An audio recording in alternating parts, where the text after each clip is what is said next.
All right, here we go. So we have this unbelievable event here, and we're going to be hearing from students from Living School Nola in the last 30 minutes. So first of all, thank you for the Bush Foundation. They are our event sponsor, and we are so grateful for their generosity to host this event. Before we begin, I want to start with one quick story before we hear from Michael and Tony. Many people were inspired last week at the inauguration by a woman named Amanda Gorman. If you haven't seen her from last week, her performance of The Hill We Climb, I implore you to check it out. It's incredible. And I have here the final words in The Hill We Climb.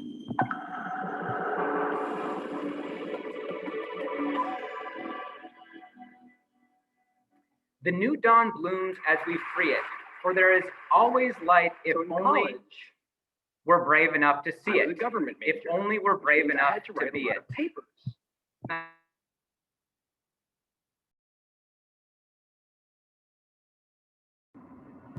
Amanda Gorman was a graduate of a school in California where she attended from kindergarten through 12th grade. And that was New Road School. And I want you to take a look at the message that New Road School emits to the world. We, the people of New Roads, liberate young individuals through the pursuit of justice, equity, and opportunity, raising generations of powerfully compassionate advocates in an intellectual habitat driven by authentic diversity, ultimately empowering them to disrupt systems that produce inequality and build a more just future. That was 13 years of Amanda Gorman's educational experience. Now, I believe that there's almost 2 billion school-age kids around the world. And if they all had an experience like that at New Roads, or what you're about to hear from High School for Recording Arts, and there's schools all around the world that are doing this right now, truly empowering young people to find their voice, to cultivate their gifts. That's what designing equitable learning is all about. That's what we're here to create, that connected learning ecosystem that really puts young people as the drivers of their experience and contributes to the world beyond the school walls. So thank you for joining us, Michael and Tony. The floor is yours. Kick us off, and let's do this thing together. Michael, Tony. Well, thank you, Nathan. Really appreciate that powerful introduction. And hello to everyone. I'm Tony Simmons. I'm the Executive Director at High School for Recording Arts. I helped to create it with my brother, David T.C. Ellis. And I'm here today with my good friend, colleague, thought partner, Michael Lipset. And we're gonna jump into this in a little bit, but first, I just want to say, Michael, how great was last week's session? Let's hear it from Sister Carla, Brother Caleb. Everybody, can we just get some finger snaps, because they brought it strong. And I'm always especially proud of our young people at High School for Recording Arts. So SK, Kenyatta, and Wisdom, their incredible video Toast Up. I mean, what a great opportunity for them to be a part of this space, demonstrating their brilliance. And then also, Sarah Fine and her unpacking. It was just incredible. What did you think, Mike? I thought it was an unbelievable series, and it's a hard act to follow. So I'm hoping we can live up to the expectations today. Absolutely. And then next week, we have Carlos and Alexis. They're going to bring it. But, with that, I just want to again thank Fielding International for being an incredible partner. Nathan, Randy, your whole team. It's beautiful. So, we're here today to continue this conversation around equity. And when I think about my life work in terms of equity, I think about equity truly at its deepest point. We hear a lot of words around equity, but I really think about it beyond the words, because for me, there's this tension, there's this great point of tension when it comes to the young people that I serve, quite frankly. And can we be equitable and provide equity and recognize that in order to do so, we have to be very conscious and aware of matters related to social and racial justice. So for me, in terms of that aspect of equity and recognizing that it's hardest being reached at young people who are Black, Brown, Indigenous, who are particularly poor, may not have opportunities of privilege that some might.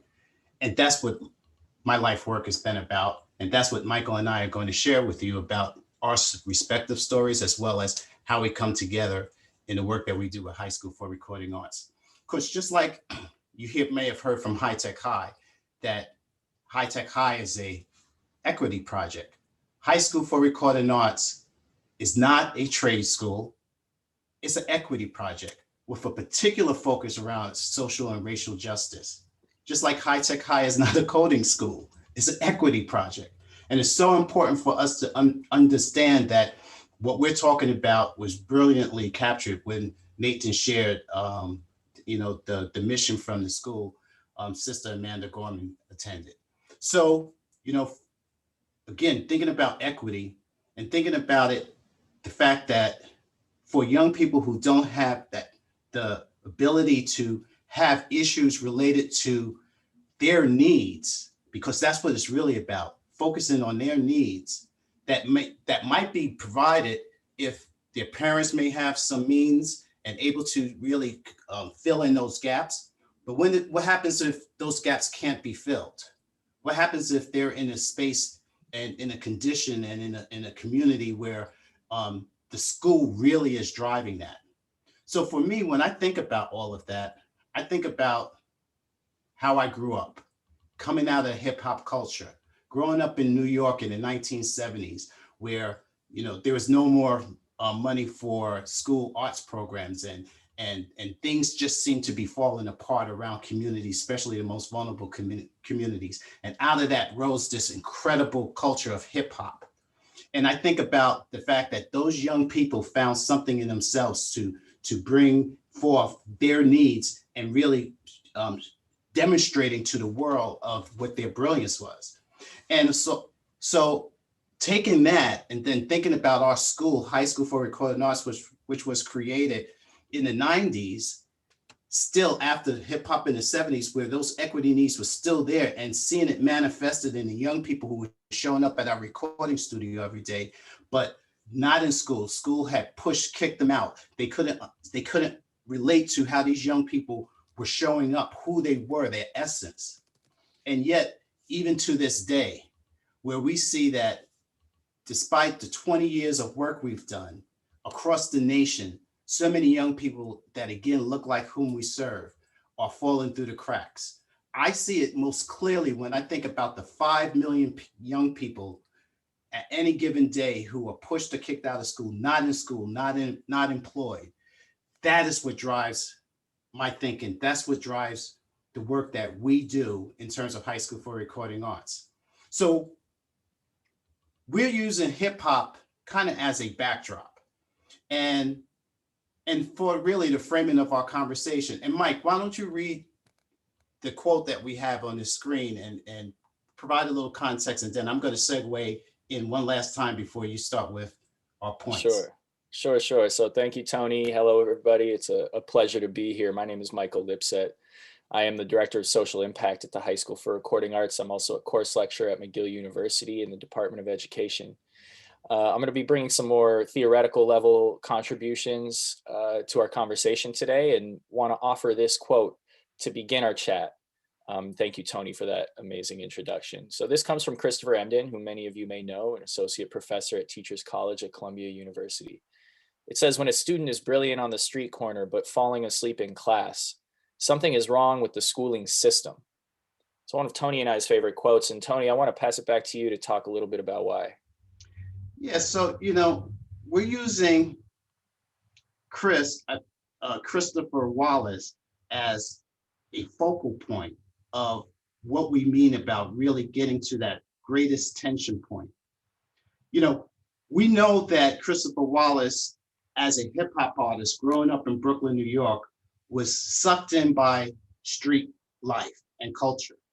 And he wrote a song called The 10 Crack Commandments. And that song was really him giving voice in a lyrical fashion to the life that had taken him in. And in a very real way, just like I've been hearing about Amanda Gorman, and people say, what other Amanda Gormans are we missing in our schools?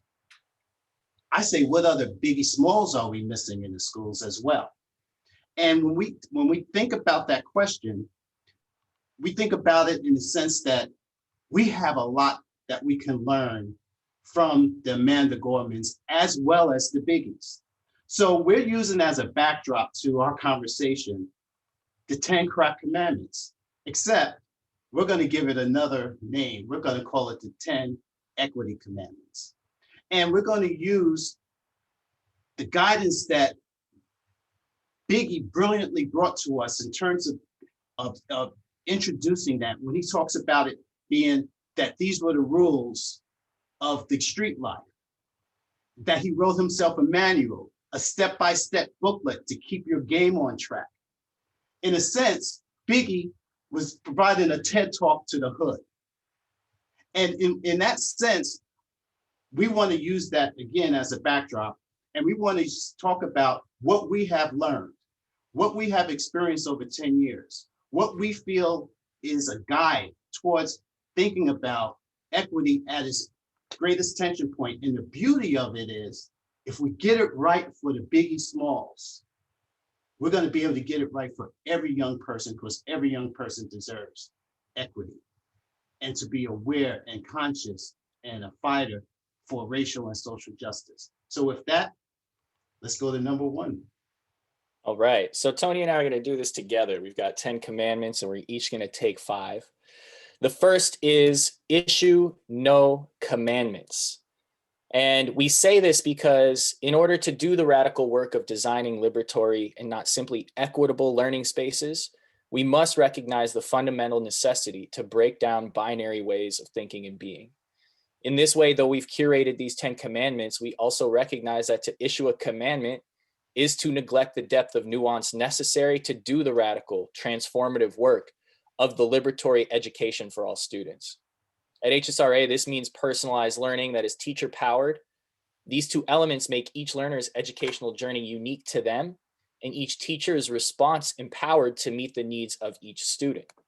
Which brings us to our second commandment, and that is that the who impacts the what and the how. I'm going to pause here quickly. Nathan, if you want to take over those slides and drop that as a full screen thing, that would be great. I'm going to keep going while you all sort that out. So the second commandment, not only does the who of the student impact what and how they learn, but the who of the teacher, the school leader, the superintendent, and so on and so forth.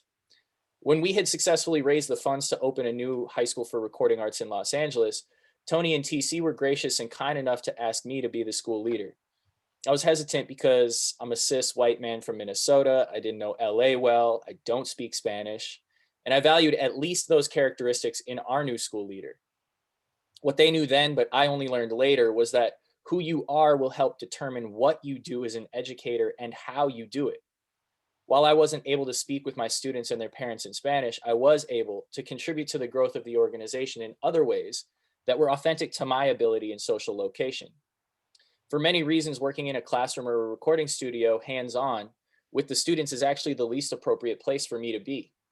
School leadership makes more sense given my positionality, since I have a network I can leverage on behalf of an institution. But more logically, I now serve as the director of social impact at HSRA, engaging in fundraising, research, and the development of our new nonprofit, For Learning, which provides counseling and coaching for educators interested in learning from our journey.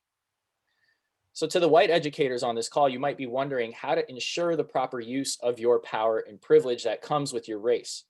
This is not a question anyone can answer for you and does not have a singular answer. I say do the reading and do the knowledge, but I will also say that to operate in a socially just manner for anyone does not require that you shrink or divest yourself of what you have, but to use what you have, whether it be privilege or creativity or otherwise, in ethical, equitable, liberatory, and socially just ways. Thank you, Michael. So let's move to number 3.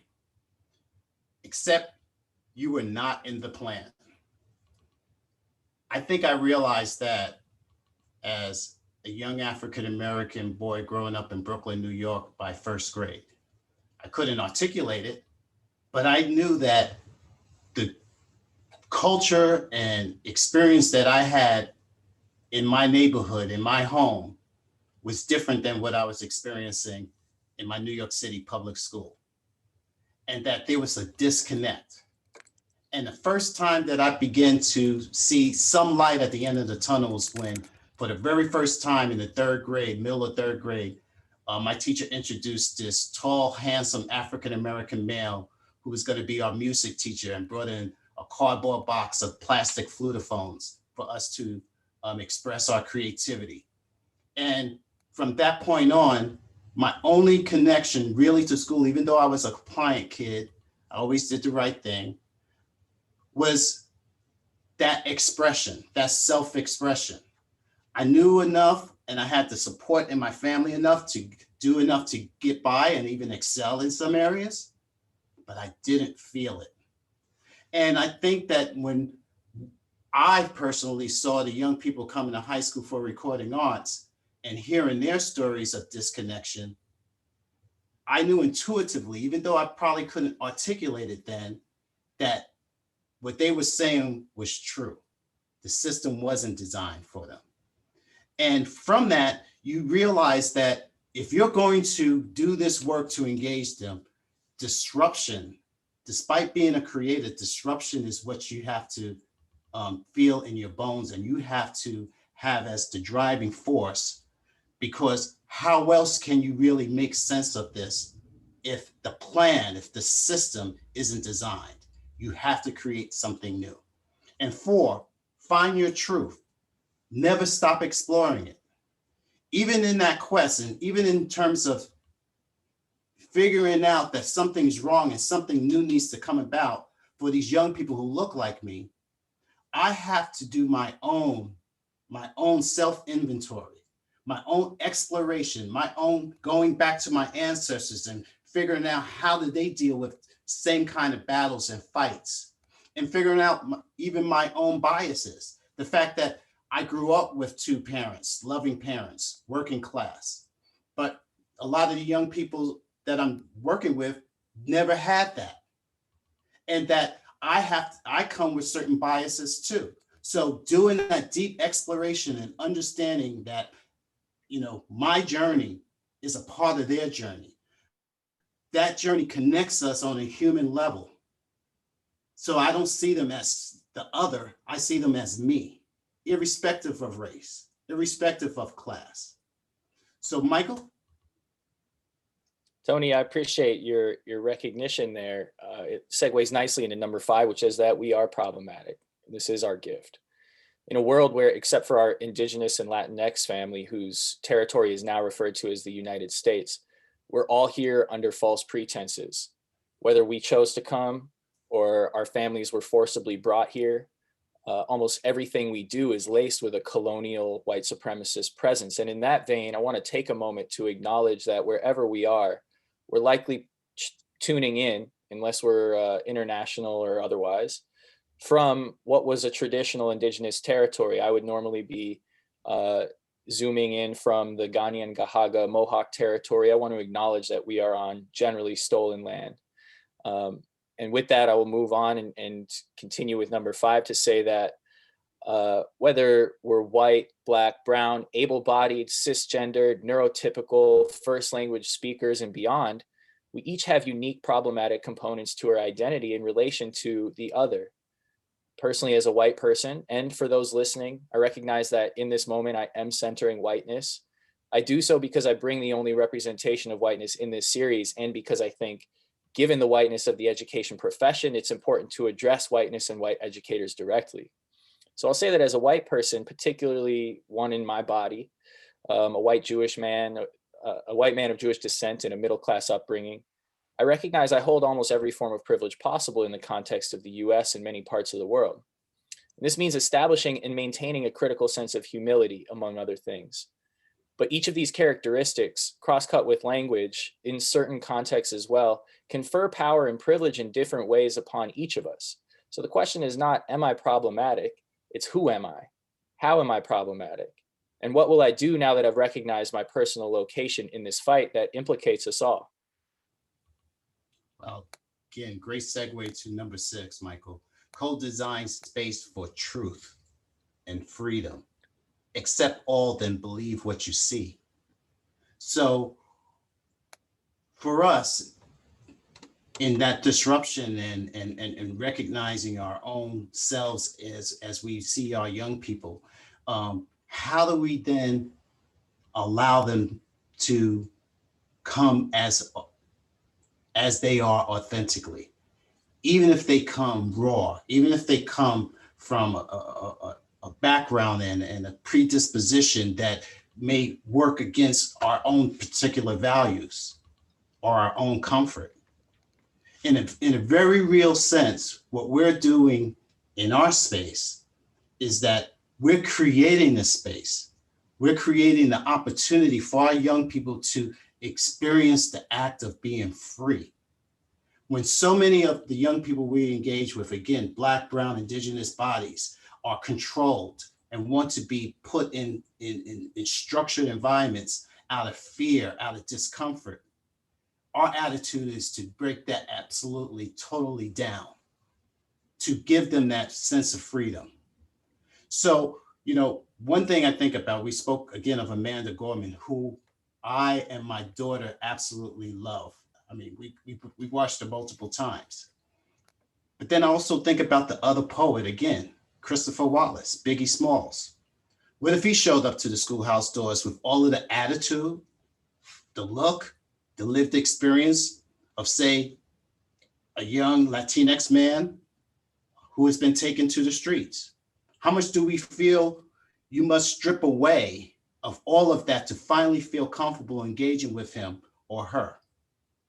So, I want to put it in another context other than just Biggie. We're about to hear from Living School, and I did a little virtual snooping because I love their school. And a young man there, Stefin, of yours, named Jerome, wrote this poem. Let me read it. Living School is my school, a place where we go to learn, not just learn by doing, we also do earning. For things we want and need to succeed. Living School helps students meet their needs. We don't all start off green, but sooner or later, with Living School, we all succeed. With the moon shining and the sun rising, teachers still at work around the clock, on the dot, the grind don't stop. I chose Living School because I know that I will be bigger and better at what I chose to be than I would be at other schools that don't really appreciate me or my fellow friends. This is a poem for my teachers and the staff of Living School, my school.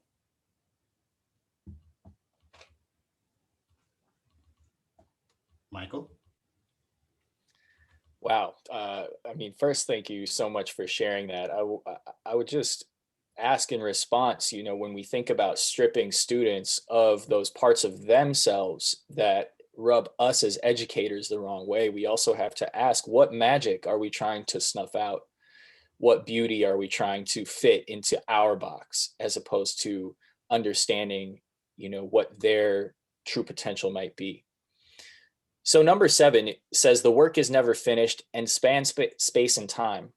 Alim and Paris practitioners and developers of culturally sustaining, revitalizing pedagogy point out the necessity for educators to not just sustain, but revitalize those elements of student culture that have resisted marginalization over time. Do the legacy of your ancestors hold secrets for how you might resist the marginalization and subjugation of your students' cultures in the classroom or in the schoolhouse?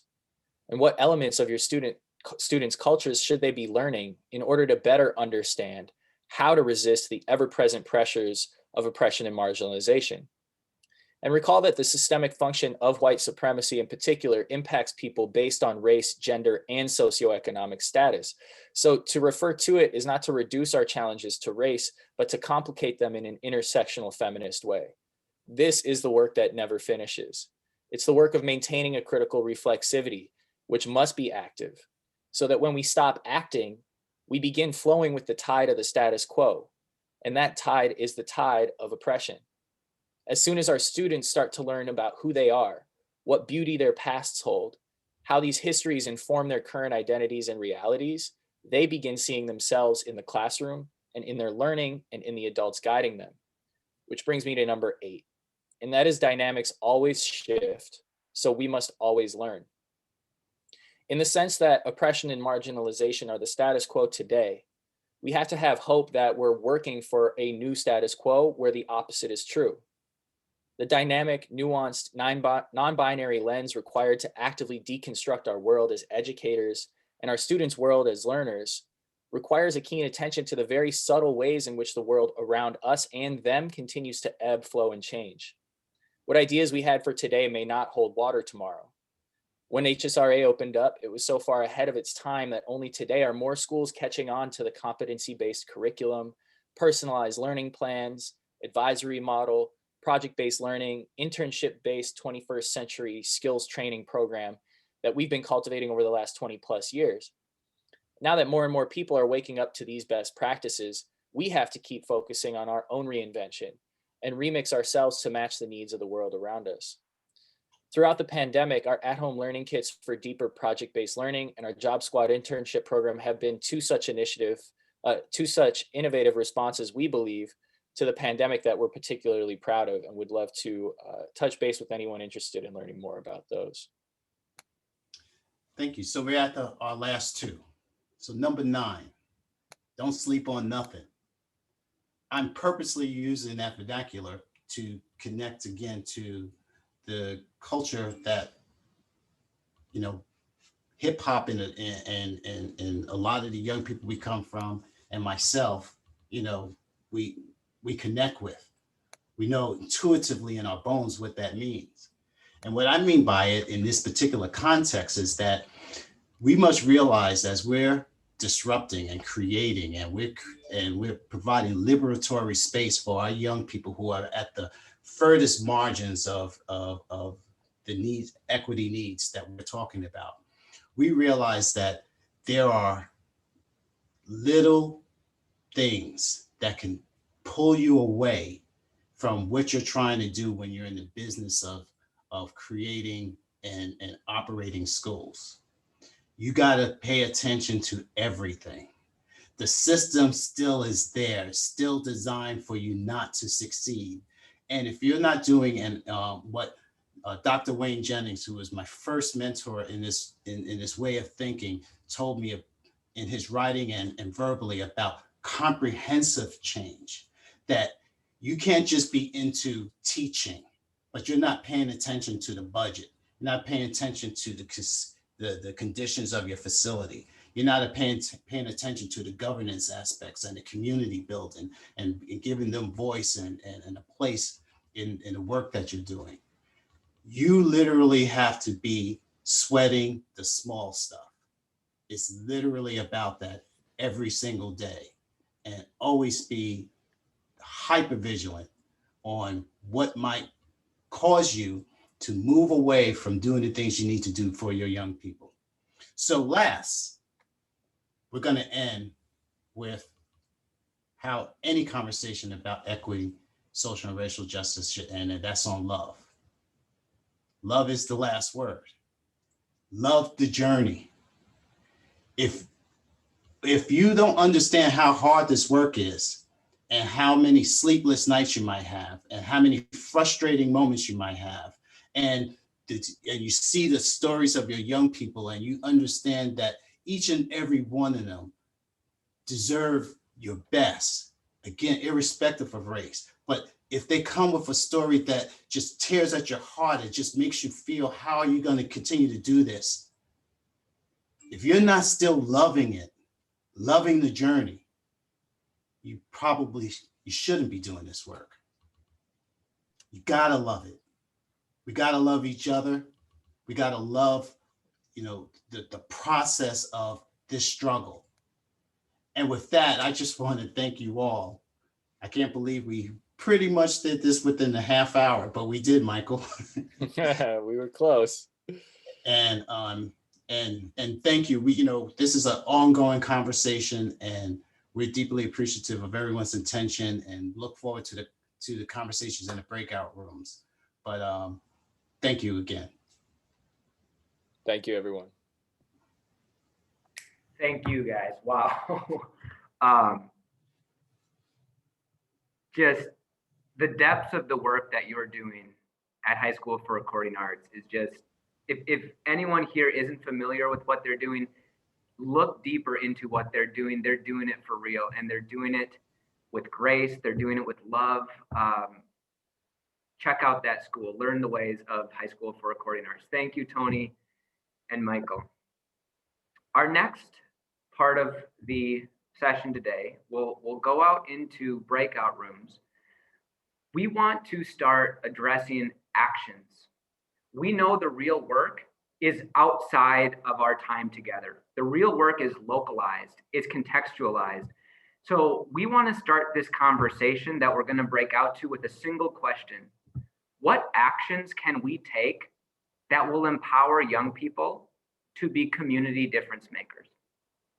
When I think of High School for Recording Arts, or if I look at New Road School or so many other schools around the world who are really putting students first and solving real world issues, it's empowering young people to be community problem solvers, to be community difference makers. So the question that I want to bring to the group, just start the conversation, is what actions will empower young people to be community difference makers?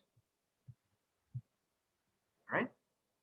We'll be here for just under 30 minutes. And when we come back, we're going to hear from 3 young learners at Living School Nola. So thank you for participating, generating actions, and we'll be back in just under 30 minutes.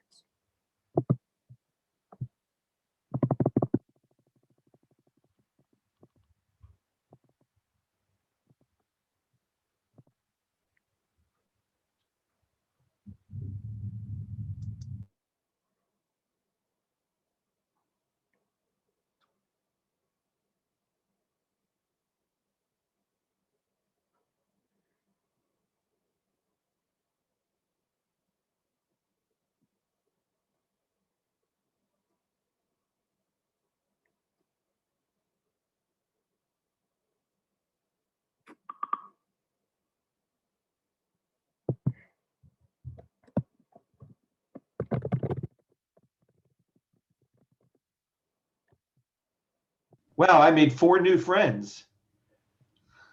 All right, welcome back, everybody. I just had an unbelievable group that had these awesome actions that we can take. And so I'm wondering, before we hear from the students at Living School Nola, if we could very quickly share our actions together. And so what we're going to do is take a interactive poll that answers this question, and this will be open even after we go to the next step. So if I could have everybody go to this URL at the top of the page, pollev.com/fieldingintl505. I want us to generate as many actions as we can. Even if they're only half-baked, that's okay. If they're specific, that's okay. If they're big ideas or small ideas, big actions, small actions, local actions, things that you can do as an individual or we can do as a group, it doesn't matter. We want to think about actions we can take as individuals or as a group that will empower youth to become community difference makers.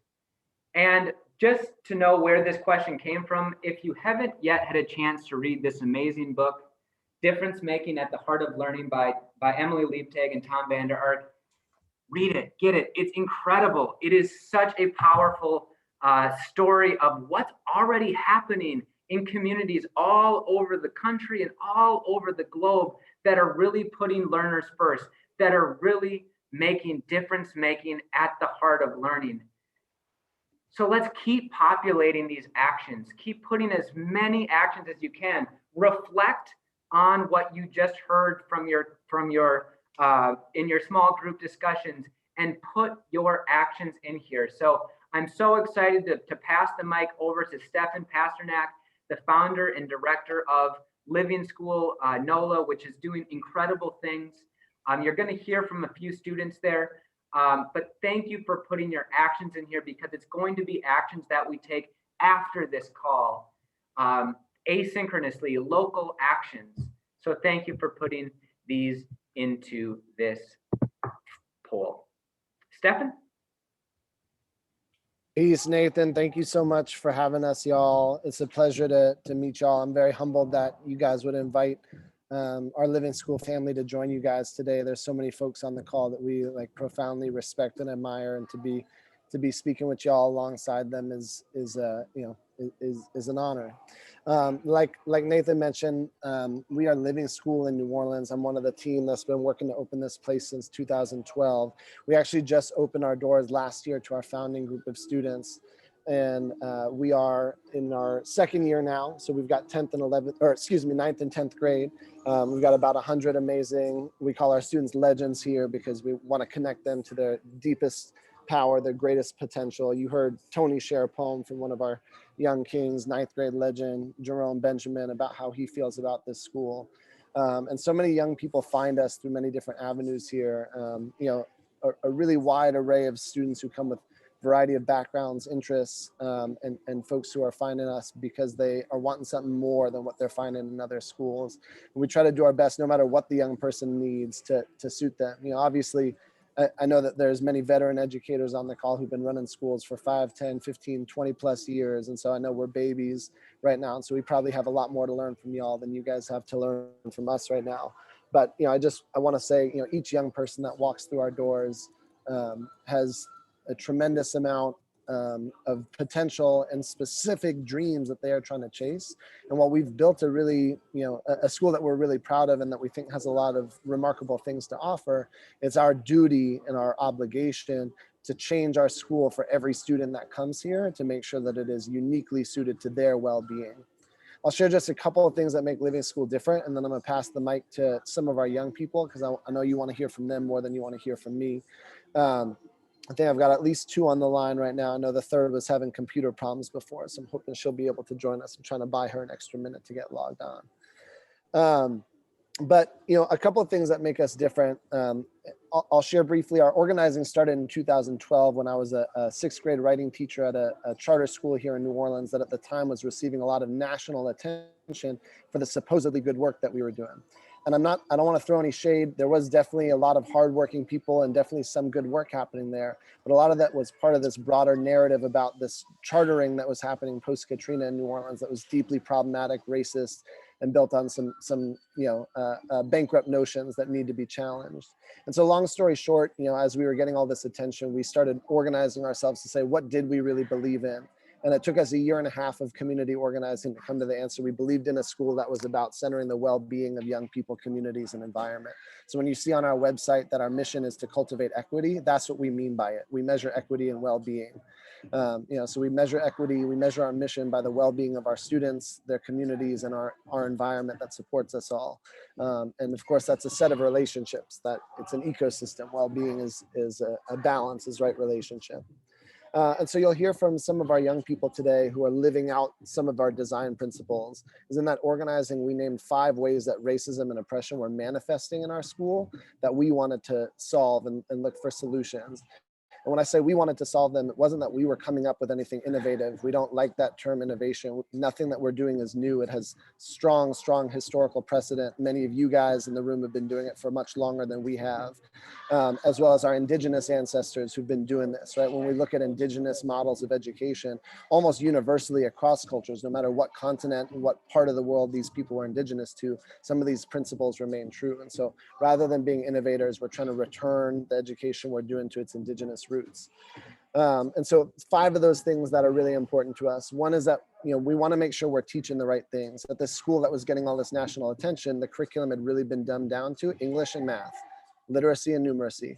And while those things are important, they are not adequate to live, a healthy, well-rounded life. You need a lot more to be able to live in your power and health. And so we want to expand back out the curriculum to include everything that embodies a healthy life. Second is that we were teaching in the wrong ways. Students need to not be, taught now to succeed on a test to one day give them opportunity. They need to be given opportunities to do the real work now. These ninth graders that you're about to meet, they are talking to politicians, they are writing policy, they're making suggestions about how they want to see their community governed, so that as soon as they turn 18 and are legally able to not just vote, but run for those same offices, serve in those same positions, they're going to have all the tools, experience to do that. So it's not preparation for one day being able to do things, it's do it now. These people have the right and the skills to do this work as we speak. Some folks call it project-based learning, problem-based learning, lots of kitschy tags for it, but that's what we mean when we say real world learning. The third thing is that we need to be a democratic school. We can't be giving lip service to giving power to students and families. We need to make sure that they have a vested power in the institution, right? The stakeholders need to have vested power. That goes for our schools. Schools need to be democratic. That goes for our companies. Companies need to be cooperatively owned and run. And so at Living School, students make up the legislature. The student council is the legislature of the school. The family council is the judiciary of the school, and the staff council is the executive branch of the school. And each has a balance of vested power to run the place, right? The fourth thing is we need to be intentionally diverse, not just diverse in demographics, but in approaches, because we know that diversity is what breeds health and well-being for all our relations. And last, we need to measure the things we care about, not just grades and test scores. We need to measure that health and well-being. And so looking at how is the work that we're doing improving the health of our young people, their communities, and the environment. So that's all I'll say. I'm sure there's other questions, but I'll let you guys hit me up in the chat. And with that, I want to introduce a couple of our amazing Living School legends. So I know I've got two on the phone or on the line here. I'm going to invite them to come off mute one by one. They've got a piece to share with you. The first two folks coming up are two of our ninth grade legends who are actually two of the editors of our very first literary magazine that their publishing company put together. So they've launched a publishing company. The first piece that they've put out is this literary magazine that has original student writing and photography. So I want to introduce Caprice. Are you there? You want to come off first? Caprice. Yeah, I can go first. Right on. Welcome, Caprice. Hi. Okay. So.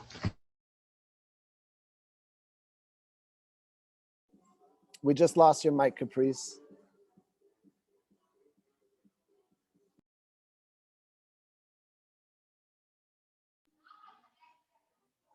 I'm not able to hear Caprice. Oh, there we go. Sorry. Oh, is that cutting? I'm sorry. No, go ahead. Go ahead. Okay. Yes, punishments might be in place, but punishments are just a thing put in place so we know to be afraid to make the same mistake twice. So we know that that's not something you're supposed to do in life.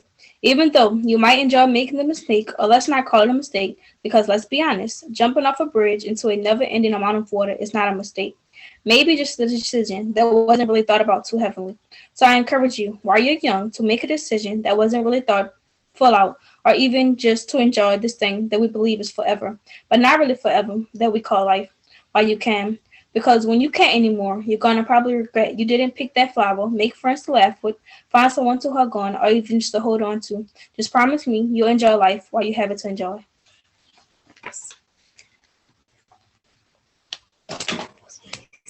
Yes, give it up, give it up, give it up.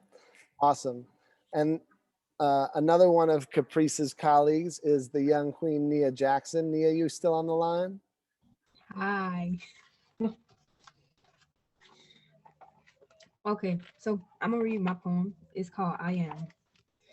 I am from the sound of jazz. I am from the smell of seasoning from a mile away. I am from the joy of seeing my cousins on holidays. I am from spending quality time with my friends and family. I am from the scrumptious smell of gumbo. I am from the large crowd of people lining up for beignets every day. I am from the tradition of having seafood boils in May. I am from going to the park, from playing in the backyard after dark, from helping out with dinner. I am from watching my little brother grow bigger. Yes, I am. Ashe. Awesome. they started by sharing their writing, but I want to invite both of these queens. I don't think Abrielle was able to get on. She's been having trouble. I don't know, Caprice, Nia, have you seen Abrielle on? I don't think she's been able to get on. No, I don't think she's on. We had a third queen that was going to join us, but her computer's been giving her the blues today, so please forgive us. But Caprice and Nia, y'all want to start by introducing yourselves real quick? Okay, I can go first. Like Mr. Stefin said, I am a ninth grader at Living School. I'm a part of the student council, and I am a manager for the art club. Yeah.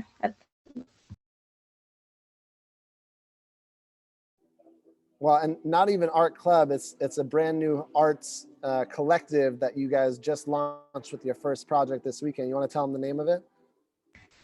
Wait, what? I'm sorry. My Wi-Fi is cutting out. You want me to tell? Oh, it's called the LSNO Open Studio, and basically, we're just a group of young collective teenagers who go around. Well, we all students of Living School, and we. Oh, I'm sorry, my mind is very everywhere. I'm sorry, but basically, we make and sell artwork, and we actually have Nola.com. I think Mr. Stefin just dropped it. We actually have the Nola.com website. Well, this weekend we went and installed one of our first pieces of artwork. Yeah, and so we do have a Living School store that I'll also post in the chat. The LSNO Open Studio is doing commissions, and so if you want to commission something from Open Studio, Caprice, do you want to tell them where they email you? Oh, yes, I can drop my email. I'm sorry. You can email me at lsnoopenstudio@livingschoolnola.org. And you can just email me and tell me that you're interested, and I will give you the information of how you order and what you can order. I'm sorry. Awesome. And Nia, you care to introduce yourself, young queen? Okay. I'm Nia Jackson. I'm 14 and I am a ninth grader at Living School. I'm a part of the Open Studio. So, me and Caprice, we paint and everything right now. We also do a lot of other cool stuff at school. And that's probably about it. Awesome. So I know you guys are speaking right now about LSNO Open Studio, but part of what you guys did in your course this last semester was launched a different business. You guys launched Legendary Multimedia, a publishing company. You guys care to tell them about what you guys did with that publishing company that you're getting off the ground? I can speak on that too. Okay, so I actually have it in front of me since Mr. Stefin spoke on it. This is our literary magazine, and basically, she have it in front of her too. We just edit, like most of our classmates, we sent in artwork and pieces of literature, like my poem and Neil poem, and then we put it into a magazine. And yeah, we sold them at the exhibition, and it's just basically like stuff for people who look into our school and everyone else, like students and staff, to see what we have been working on this past year. And it's both y'all's original writing, and you guys worked in another media in that magazine too, right? Oh yes, it's the writing and photography and artwork. Like it's the cover, that's somebody artwork from our class, and like the back of it is artwork. So a lot of our artwork and photography that we took, because we took an art course last semester, a lot of work from that we have put it into our literary magazine. Awesome.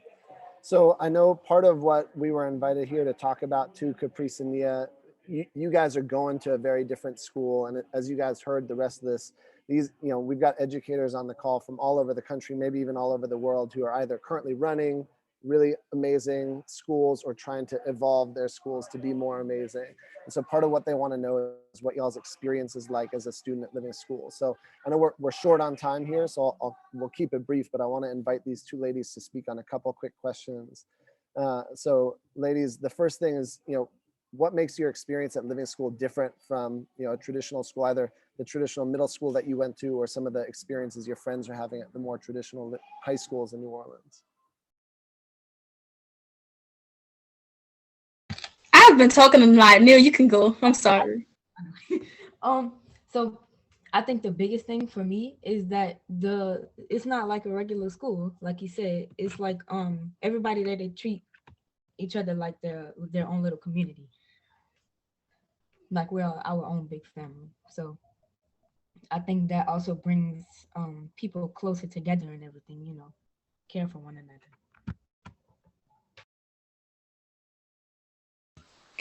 With my thing, I think Living School is not like a traditional school in a way because our curriculum is different. Like we take like the same things as regular schools, but I witnessed some of my friends who go to schools like 35 and McMain.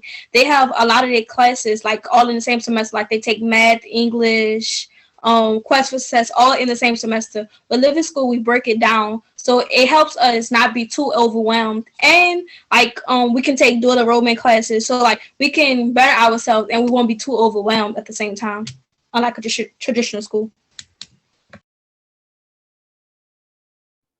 Awesome. And when you think about these educators, one of the question that was put out earlier, I know Caprice, you got on a little late, but I think Nia, you got to hear it, is like, what actions can educators or just adults in general take to connect young people to their power to make the changes you want to see in the world? And so thinking about, either things that you see adults around you doing or things you wish adults around you were doing, what can we as adults do to connect y'all to your power better?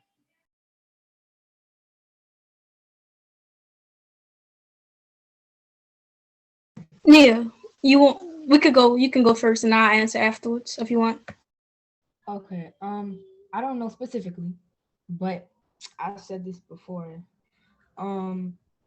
It'll probably make like the classroom a little bit easier to function and like not even just easier, like fun, because I think that's what's gonna make kids actually be interested in school and everything, actually wanting to go to school.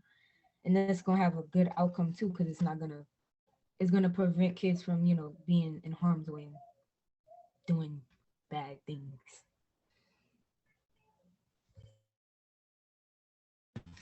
I agree with Nia, and this question, it was a little tricky because basically our living school experience, I feel like we have a lot of classrooms that like encourage us to come to school, and like they're very encouraging. And our living school staff, they actually help us. Like if we need something, I know I could just go text one of my teachers. If I need help, I could just text them. They'll be open to help and stuff. So I don't have no opinion on that. I'm sorry. But I hear in what you just said there, Caprice, some things that like feel like the background, like of course you can take them for granted, but aren't necessarily true of every young person's experience at a school. That's important, of like genuine connection with the adults and easy access to them. So you're not, afraid to ask for what you need at any given point in whatever way works for you. And that simplicity of just saying like, hey, it should be really simple. Like my success should be part of the design of this place. And so I appreciate you lifting that up. Queens, any last words you want to offer these folks? We're getting down to the end of time, but I want to give you all the final word. I want to say thank you, because they blowing up the chat with these encouraging words and everything. I like that. Thank you guys for having us. And you can buy their literary magazine on that online store I dropped in the chat if you want a copy of it yourself. And you can also commission LS&O Open Studio to do a piece for you by emailing Caprice and her team, Caprice and their team at LS&O Open Studio at livingschoolnola.org. Appreciate y'all giving us the time and space. Thanks for all the work each of you is doing, for the way you let us learn from you as well. Peace, y'all. Thank you, Stefin, Caprice, Nia. Just thank you for your insights. Thank you for your power. Thank you for sharing and being here with us today. I think what you're saying resonates with me on so many levels in this group. And what we are hopefully collectively doing is creating more spaces, more environments, more schools within our communities that can be like what you're experiencing at Living School Nola. So thank you for being here today. The last thing that we want to do here today, before we close, first of all, thank you all for being here. We have one more session a week from Thursday. That's February 4th. We'll close it out. We have Carlos Moreno of Big Picture Learning and Alexis Quinn Miller from Micah Memphis, who are going to give the Equity Talk keynotes at that session. Please join us for that. But even before then, I have one call to action for us as a group. Some of you are familiar. We have a Youth Equity Creation Challenge, and we've spoken with teachers about how we can make this more accessible. One, we've simplified the 3 questions that are addressed in the Equity Challenge. How can education help create a more equitable world? What does designing equitable learning mean to you? How can schools give youth more voice and power? So what can youth create? Really anything.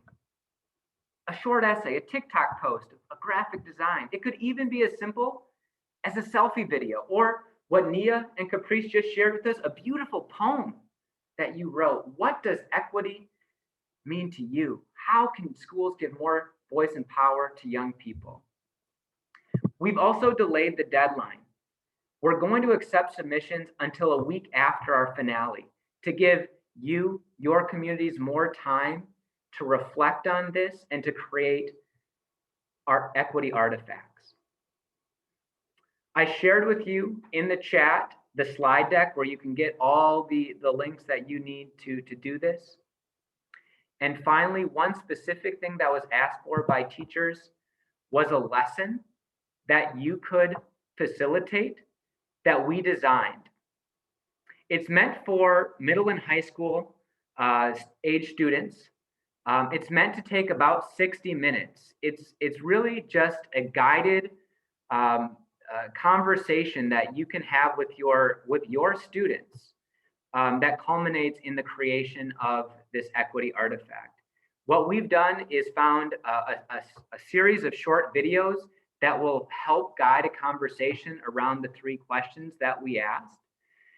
If you or somebody that you know, a colleague or in your network that would be interested in facilitating this lesson, we feel it would really bring out youth voice through this equity design challenge. So that's my call to action for everybody to go into the slide deck to consider who might be interested in this equity creation challenge and who might be interested in facilitating this lesson. If you have any questions about it, reach out to me, Nathan Stringy. You can find me on LinkedIn. You can find me at Fielding International's website.